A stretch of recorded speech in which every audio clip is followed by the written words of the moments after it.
안녕하세요. 오늘은 사람의 행복에 대해 한번 알아보겠습니다. 모든 사람은 행복해지기 위해서 살지요. 하지만 더하기 빼기를 할 줄 알아야 계산을 할 수 있듯이 행복이 뭔지 알아야 행복해질 수 있지 않을까 합니다. 우리가 행복해지기 위해서는 그 행복해지는 방법이 우리 유전자에 기록되어 있는데 유전자에 기록된 행복해지는 방법을 모르기 때문에 불행한 길을 걷는 사람이 나옵니다. 그렇다면 우리 유전자에 기록된 행복해지는 방법은 뭘까요? 그걸 모르세요? 어렵게 생각해서 모르시는 겁니다. 우리 유전자는 처음부터 이렇게 만들어진 게 아니라 서서히 긴 시간 동안 발전을 해왔기 때문에 기초적인 방법을 아시면 납득이 되세요. 우리 유전자는 수백만 년 동안 발전을 해왔지만 구석기 시대 이후 그대로라고 생각을 해도 된다고 합니다.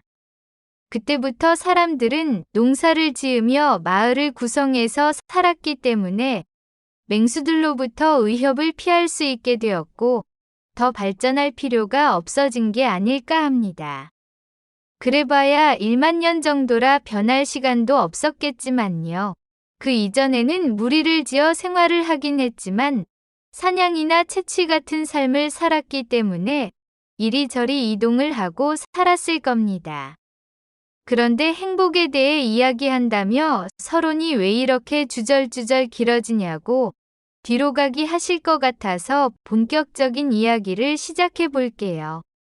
아까 주절주절 떠든 것은 무리 중에서 퇴출을 당하면 맹수에게 잡혀먹거나 채취가 힘들어져 굶어 죽는 등 오래 살지 못했을 거란 것을 말씀드리고 싶었던 겁니다. 그럼 무리에서 미움을 받지 않으면 행복해지나요? 거의 당연하다고 생각하셔도 될 겁니다. 사람의 사회적 동물 체계는 그때 이미 끝났다고 봐도 무방할 겁니다.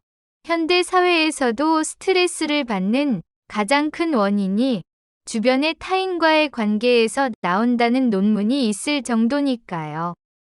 이건 사람이 어떻게 하느냐보다 유전자가 명령을 하는 것이기 때문입니다. 사람이 사회적 동물 관계로 타인과의 사이가 좋아지면 자연스럽게 행복해질 수 있는데요. 사회적 관계가 좋아지려면 항상 감사를 하고 이타적인 삶을 살면 되겠습니다. 감사를 하며 살라고 하면 무슨 종교쟁이가 종교약을 팔려고 수작불이나 하고 생각하시는 분이 계실지 모르는데요. 절대 아니니 끝까지 시청해주세요. 이건 다 과학적인 근거를 가지고 말씀드리는 거니까요. 타인을 돕거나 힘이 되어준다면 시청자님은 어떤 기분이 드실 것 같으세요? 당연하게도 기분이 좋아지고 행복해지실 겁니다.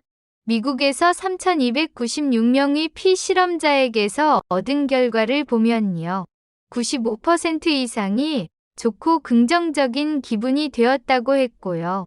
나머지도 자기 스스로에게 긍정적인 기분이 생기고 마음이 따뜻해졌다는 사람, 행복한 기분이 들었다고 대답을 했습니다.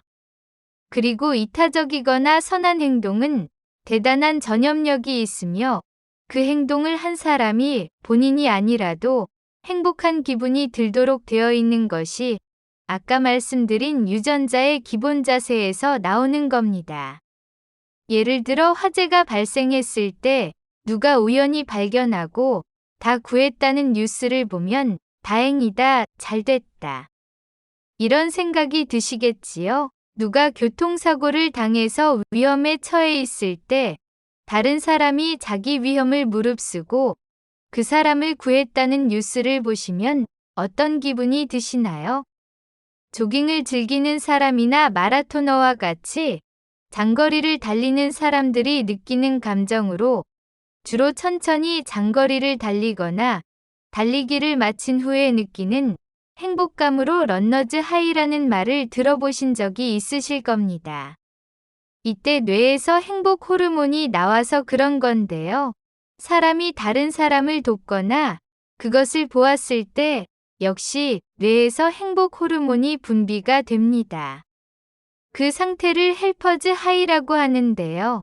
이 헬퍼즈 하이 때도 런너즈 하이 때 같이 행복 호르몬이 뇌에서 분비가 되고 이 뇌분비물은 행복감을 고양시켜주며 중독성이 있다는 것이 의학적으로 이미 밝혀졌습니다. 오랜 시간 발전해온 이기적인 유전자의 본능은 다른 사람이 위험에 처해 있거나 어려울 때 돕도록 되어 있다는 겁니다. 즉 사람은 친절을 베풀면 행복해진다는 본능이 있다는 거죠. 영국의 생물화학자 데이빗 박사에 의하면 친절은 행복감을 주고 친절은 심장과 혈관을 강화시켜주며 친절은 노화를 예방하고 친절은 인간관계를 좋게 만들어주며 그리고 친절은 전염이 된다고 했습니다. 그 이유는 친절을 베풀면 우리 뇌에서 옥시토신이 분비되기 때문이라고 하는데요. 이 옥시토신은 애정 호르몬이며 행복 호르몬이라고 한 콘텐츠를 올린 적이 있습니다. 옥시토신이 분비되어 그 보상으로 행복해지고 그럼 다시 친절을 베풀게 되고 그럼 계속 이타적인 삶을 살게 된다는 말이죠. 이 이타적인 삶이란 세상 모든 사람을 유익하게 만들어주고 사람뿐만 아니라 애완동물을 비롯하여 자연을 사랑하게 만들고 그럼 더 행복해지며 그 이익이 자기에게 돌아온다는 주의인 이타주의가 생겨나기도 했습니다. 하지만 사람은 자기가 있고 나서 타인이 있는 것이기에 대부분은 자기를 제일 먼저 사랑하지요. 그렇기 때문에 자기 스스로 즐기게 되는데 이 행복은 오래 지속이 되지 않습니다. 타인에게 베풀면 그 행복이 오래 지속이 된다는 것은 이미 연구에 의해서 데이터도 나와 있습니다. 본인에게 한 행동은 그 당시 행복을 느끼지만 며칠이 지나면 희미해지고 타인에게 베푼 행복은 그 행동이 떠오를 때마다 행복을 느끼게 됩니다. 그러니 행복해지고 싶으시다면 주변의 모든 사람에게 감사를 하고 지역사회나 국가, 전 세계를 비롯하여 모든 것에 감사를 하며 사세요. 감사와 이타가 몸에 배이기 전까지는 쉽지 않겠지만 주변의 부모 형제에게부터 감사를 하십시오. 치매 죽지 않고 눈 뜨고 일어난 것에 감사를 드리고 식사를 하며 그 식료품을 생산한 농어민에게 감사를 하세요. 그렇게 살면 시청자님은 끊임없이 행복을 느끼며 살게 될 겁니다. 좀 황당하게 들릴지 모르지만 이타적인 삶과 감사를 하는 마음은 본인을 틀림없이 행복하게 만들어 드릴 겁니다. 한 달 정도 해보시고 효과가 없으면 그만두셔도 되겠지만 한 달 정도 해보시면 자팍TV의 깐미가 왜 이런 말을 했는지 알게 되어 그만두지 못하고 쭉 행복한 삶을 살게 되실 겁니다.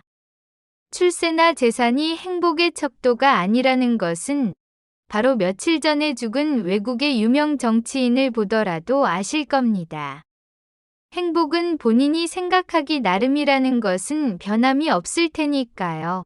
이렇게 행복을 전해드린 행복 바이러스 깐미에게 힘이 될 수 있게 구독과 알림 설정을 해주십시오.